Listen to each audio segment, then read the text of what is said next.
नमस्कार, आओ मिलकर सीखे चैनल पर आपका हार्दिक स्वागत है। इस वीडियो में मैं लेकर आया हूं कक्षा 7 भौतिक विज्ञान की दैनिक और वार्षिक पाठ योजना, जिसमें प्रकरण लिया है ध्वनि। इसमें शिक्षण बिंदु है ध्वनि की उत्पत्ति, ध्वनि तरंग के गुण और सर्वीय तथा असर्वीय ध्वनियाँ। तो चलिए शुरू करते हैं। प्रेजेंट बाय आओ मिलकर सीखें।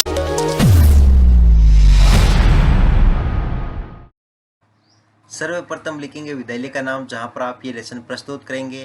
कक्षा 7 विषय भौतिक विज्ञान प्रकरण ध्वनि। यहाँ पर दिनांक, कालांश और समयावधि 30 मिनट। फिर टेबल ड्रॉ करके एक तरफ लिखेंगे शिक्षण उद्देश्य, दूसरी तरफ अपेक्षित व्यवहारगत परिवर्तन। शिक्षण उद्देश्य में पहला लिखेंगे ज्ञानात्मक। इसमें लिखना है छात्र ध्वनि से संबंधित विभिन्न तथ्यों का प्रत्यास्मरण कर सकेंगे। छात्र ध्वनि से संबंधित विभिन्न तथ्यों का प्रत्याविज्ञान कर सकेंगे। अवबोध, छात्र ध्वनि से संबंधित विभिन्न तथ्यों की व्याख्या कर सकेंगे। छात्र ध्वनि से संबंधित विभिन्न तथ्यों के महत्व को समझ सकेंगे। ज्ञानोपयोग, छात्र ध्वनि से संबंधित ज्ञान का प्रयोग उच्च अध्ययन में कर सकेंगे। छात्र ध्वनि से प्राप्त ज्ञान का दैनिक जीवन की नवीन परिस्थितियों में उपयोग कर सकेंगे। फिर है कौशल, जिसमें लिखेंगे छात्र ध्वनि से संबंधित विभिन्न तथ्यों की जानकारी प्राप्त कर सकेंगे। छात्र ध्वनि से संबंधित विभिन्न तथ्यों के गुणों को चार्ट द्वारा प्रदर्शित कर सकेंगे। अभिरुचि, छात्र ध्वनि से संबंधित विभिन्न तथ्यों के विषय में जानने में रुचि ले सकेंगे। छात्र ध्वनि से संबंधित विभिन्न तथ्यों के विषय में विचार विमर्श करने में रुचि ले सकेंगे। अभिवृत्ति, छात्र ध्वनि से संबंधित विभिन्न तथ्यों के प्रति सकारात्मक दृष्टिकोण उत्पन्न कर सकेंगे। शिक्षण सहायक सामग्री, लपेट फलक, श्यामपट्ट, चौक, डस्टर, संकेतक एवं समस्त कक्षा उपयोगी शिक्षण सहायक सामग्री। पूर्व ज्ञान में लिखेंगे छात्र ध्वनि के विषय में सामान्य जानकारी रखते हैं। फिर एक प्रस्तावना प्रश्न, जिसमें टेबल बना करके लिखेंगे छात्राध्यापक क्रियाएं, दूसरी तरफ छात्र क्रियाएं। अगर आप छात्राध्यापिका हैं तो जहां पर भी छात्राध्यापक लिखा है उसकी जगह आप छात्राध्यापिका लिखेंगे। इसमें पहला क्वेश्चन, किसी एक वाद्य यंत्र का नाम लिखिए। सितार, सितार द्वारा क्या उत्पन्न होती है? ध्वनि। ध्वनि हमारे शरीर के किस भाग द्वारा सुनी जाती है? कानों द्वारा। कानों तक ध्वनि किस प्रकार पहुंचती है? समस्यात्मक प्रश्न। उद्देश्य कथन में लिखेंगे आज हम ध्वनि के विषय में विस्तार पूर्वक अध्ययन करेंगे। फिर है प्रस्तुतिकरण, जिसमें टेबल बना करके लिखेंगे शिक्षण बिंदु, छात्राध्यापक क्रियाएं, छात्र क्रियाएं, विधि प्रविधि और श्यामपट्ट सार। शिक्षण बिंदु में पहले लिखेंगे ध्वनि की उत्पत्ति, जिसमें विकासात्मक प्रश्न में पहला क्वेश्चन, विद्यालय की घंटी किसकी बनी होती है? धातु की। धातु किसी सतह से टकराकर क्या उत्पन्न करती है? ध्वनि। ध्वनि की उत्पत्ति का क्या कारण है? संभावित उत्तर और यहाँ पर विधि प्रविधि में प्रश्नोत्तर प्रविधि। फिर छात्राध्यापक कथन, जिसमें लिखेंगे किसी वस्तु का अपनी माध्य स्थिति के इधर उधर या आगे पीछे होने वाली गति को कंपन कहते हैं। ध्वनि की उत्पत्ति हेतु कंपन आवश्यक होता है। कंपन करती वस्तु ही ध्वनि उत्पन्न करती है। कंपन बंद होने पर ध्वनि भी बंद हो जाती है। वाद्य यंत्रों द्वारा कंपन करने पर ही ध्वनि उत्पन्न होती है। ध्वनि के संचरण हेतु माध्यम आवश्यक होता है। ध्वनि ठोस, द्रव्य व गैसों में गति करती है, अतः कंपायमान वस्तुएं ध्वनि उत्पन्न करती है। यह विद्यार्थी क्रिया में लिखेंगे विद्यार्थी ध्यानपूर्वक सुनेंगे तथा मुख्य बिंदु को अपनी अभ्यास पुस्तिका में लिखेंगे। विधि में वाक्यान विधि। श्यामपट्ट सार में लिखेंगे ध्वनि कंपन करती हुई वस्तु द्वारा उत्पन्न होती है। ध्वनि को संचरित करने के लिए माध्यम की आवश्यकता होती है। ध्वनि तरंग के रूप में संचरित होती है। फिर है बोध प्रश्न, तो इसमें फर्स्ट क्वेश्चन, ध्वनि के संचरण हेतु क्या आवश्यक है? माध्यम। और अगला क्वेश्चन है ध्वनि कहाँ संचरित नहीं होती है? निर्वात में। और यहाँ पर विधि प्रविधि में प्रश्नोत्तर प्रविधि।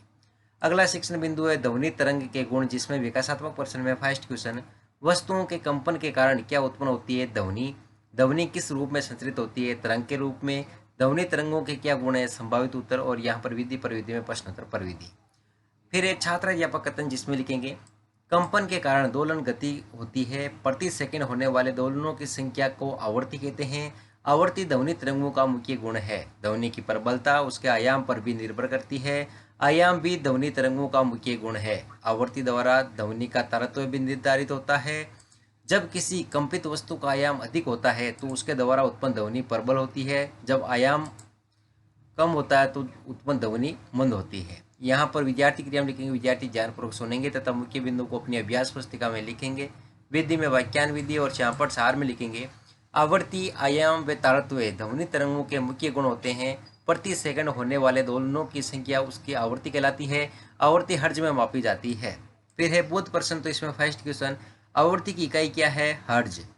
ध्वनि तरंगों के मुख्य गुण क्या है? आवृत्ति व आयाम। और यहाँ पर विधि प्रविधि में प्रश्नोत्तर प्रविधि। अगला शिक्षण बिंदु लेंगे सर्वीय तथा असर्वीय ध्वनियाँ, जिसमें विकासात्मक प्रश्न में फर्स्ट क्वेश्चन, ध्वनि की उत्पत्ति हेतु क्या आवश्यक है? कंपायमान वस्तु। कंपायमान वस्तु में प्रति सेकंड होने वाले कंपन क्या कहलाते हैं? तो लिखेंगे आवृत्ति। और यहाँ पर दोस्तों अगला क्वेश्चन करेंगे, किस आवृत्ति की ध्वनि सर्वीय असर्वीय ध्वनि कहलाती है? संभावित उत्तर और विधि प्रविधि में वाक्यान प्रविधि। फिर है छात्राध्यापक कथन, तो इसमें लिखेंगे 20 हर्ट्ज से कम आवृत्ति की ध्वनियां मानव कर्ण द्वारा सुनी नहीं जा सकती। इन ध्वनियों को असर्वीय ध्वनियां कहते हैं। 20 से 20,000 हर्ट्ज तक की ध्वनियां मानव कर्ण द्वारा सुनी जा सकती है, इन्हें सर्वीय ध्वनियां कहते हैं। लगभग 20,000 हर्ट्ज से अधिक आवृत्ति की ध्वनियां भी मानव कर्ण द्वारा नहीं सुनी जा सकती, अतः मानव कर्ण के लिए सर्वीय की आवृत्ति प्रास लगभग 20 हर्ट्ज से 20,000 हर्ट्ज तक है। यहाँ विद्यार्थी क्रिया में लिखेंगे, विद्यार्थी ध्यानपूर्वक सुनेंगे। विधि में वाक्यान विधि और श्यामपट सार में लिखेंगे, मानवकरण के लिए सर्वीय की आवृत्ति का प्रास लगभग 20 हर्ट्ज से 20,000 हर्ट्ज तक है। इसका अर्थ है कि हम 20 से 20,000 हर्ट्ज की आवृत्ति वाली ध्वनियां ही सुन सकते हैं। 20 हर्ट्ज से कम व 20 हर्ट्ज से अधिक से ज़्यादा ध्वनियां असर्वीय ध्वनियां क्या होती है। फिर है बोध प्रश्न, तो इसमें फर्स्ट क्वेश्चन, मानवकरण द्वारा किस आवृत्ति की ध्वनि सुनी जाती है? तो 20 से 20,000 हर्ट्ज। अगला क्वेश्चन है, मानवकरण द्वारा नहीं सुने जाने वाली ध्वनियां क्या कहलाती है? असर्वीय ध्वनि। और यहाँ प्रविधि में प्रश्नोत्तर प्रविधि। फिर है मूल्यांकन प्रश्न, तो इसमें फर्स्ट क्वेश्चन, ध्वनि के संचरण हेतु क्या आवश्यक है? माध्यम, निर्वात, आवृत्ति, अवरोध सभी।